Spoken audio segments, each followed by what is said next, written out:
game right now that you feel you're way ahead of where you were in year one here at Mississippi State? Yeah, I think for me, just the experience piece. This is my second year in the system, so learning the offense, all the different things that come with it. I think I have a lot more experience, which gains a lot of trust for me just to be able to go out there and play and execute the right way. Steve? Blake, it's been a long time since the Florida game. Maybe kind of take us through, where you feel maybe you've gained the most mentally and maybe emotionally about the game of football and the time you've been away. Yeah, I think I've said it many times. It's just a blessing to be able to play again.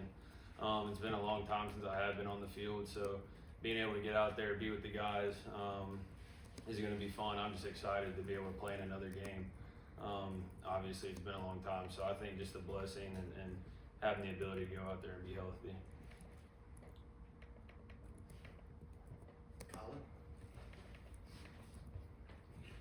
Obviously, Southern Miss has undergone a lot of personnel changes as well in the offseason. What have you kind of seen from your perspective, studying film and learning whatever you can about this team in terms of how to attack this defense? Yeah, obviously a lot of those guys came from Marshall. I think they won like 10 games last year, so there's a lot of guys on that team that have carried over and they know how to win. So they're a team that's going to play hard. They know how to execute the right way. They're skilled. So just for us, like I said, just going out there, being the best that we possibly can be, execute the right way is going to be huge for us.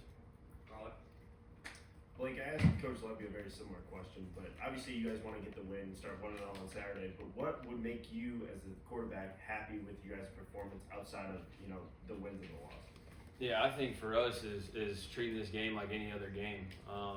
It's obviously a non-conference game, but taking these guys seriously because they're a really good football team. I think us coming out from the jump, starting really fast is going to be huge for us. And executing, like I've been saying, I think it comes down to that execution is the big part of the game. So those pieces. Marks?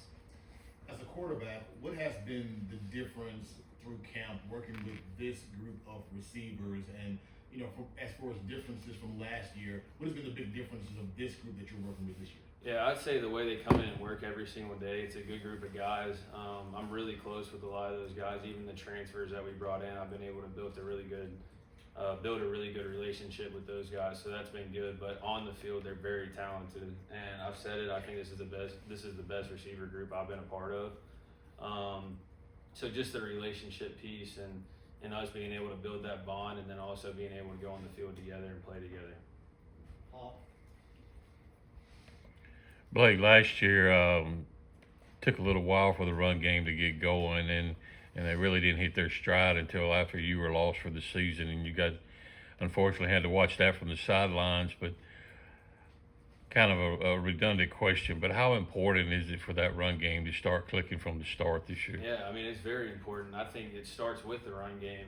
That's going to open up a lot of things like the screen game, throwing the ball down the field, things like that. You got to be able to run the football, especially in the SEC. But that goes for any offense. Like you got to establish the run game early on, and that's going to be a big key for us Saturday. Joel? Blake, I know it doesn't like being out there, but the last 10 months or so after the Florida game, and obviously you had to rehab and all, but just the behind the scenes, day to day for you, learning this offense more and more, the mental reps.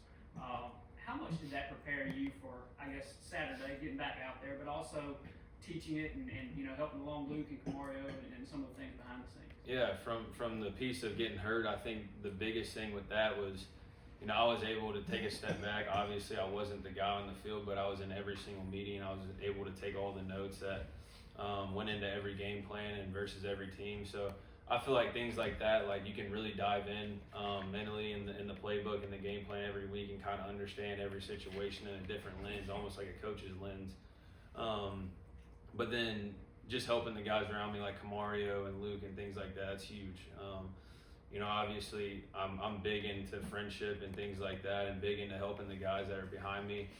So I feel like it's my job too to be able to carry them along also. Randy?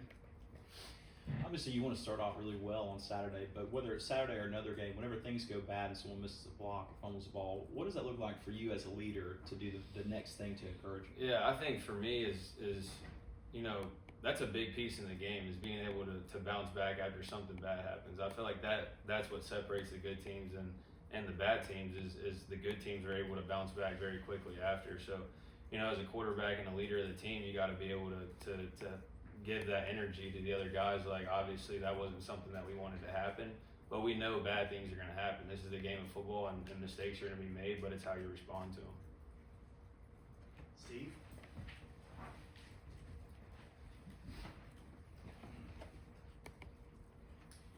You've been a competitor your whole life, and but you've also had some time away from the game over the last couple of years. How do you kind of manage your competitive streak and your playing style so that you're able to play all the time? Yeah, that's been something that honestly I haven't figured out until last season. Whenever I got hurt, I was, distraught by the whole thing, and I questioned, like, what was it? And, there's sometimes you can't control taking a hit or whatever, what maybe the down or maybe the type of play that's called, and you got to take a hit sometimes. But I feel like a lot of the time for me, I took hits that are very unnecessary, and so for me to move forward, I feel like I got to be able to get down in critical situations and understand when it is time to get a first down and when it's not. Be able to protect myself, slide, but at the same time compete. And that's a good question, just because I am a competitor. And every play I want to lay it out on the line, but I got to understand the situation of the game. Marks. You all look bigger and deeper as a team on the offensive line. Talk about the differences, I guess, playing with a bigger offensive line as opposed to maybe a smaller one that you had last year. Are there any differences from a quarterback perspective when you're having bigger guys who are in front of you? Yeah, I mean, obviously you can tell that they're bigger, but there's nothing that really changes. I think the biggest thing with those guys, good group of guys to be around. They've worked their tail off all through camp, but very talented in that room, and just got to keep working and moving forward. At the end of the day, I can't really tell the difference, but obviously you can tell the size is a little bit different. Carlo. Blake, Coach Levy talked about at media days that the trend of having quarterbacks in the second year of his system, the numbers jump up a lot. Now going into, I guess, your second season with Mississippi State, how in sync would you say you are with Coach Levy and the offensive, game plan? What do you guys want to accomplish? Yeah, I mean, obviously, like I said, just second year in the system, you naturally grow a little bit more comfortable year after year, and so I think just from where I was last year to where I'm at now is just night and day. So that's a positive for sure, and just the comfortability with just the plays and things like that. There's no hesitation with the calls or anything like that, or reads. I kind of understand kind of what Coach Levy wants, whereas last year there might have been some gray areas. So I think a lot of that is cleared up, which is really good. Anything else for Blake? Thanks, Blake. Thanks, Blake.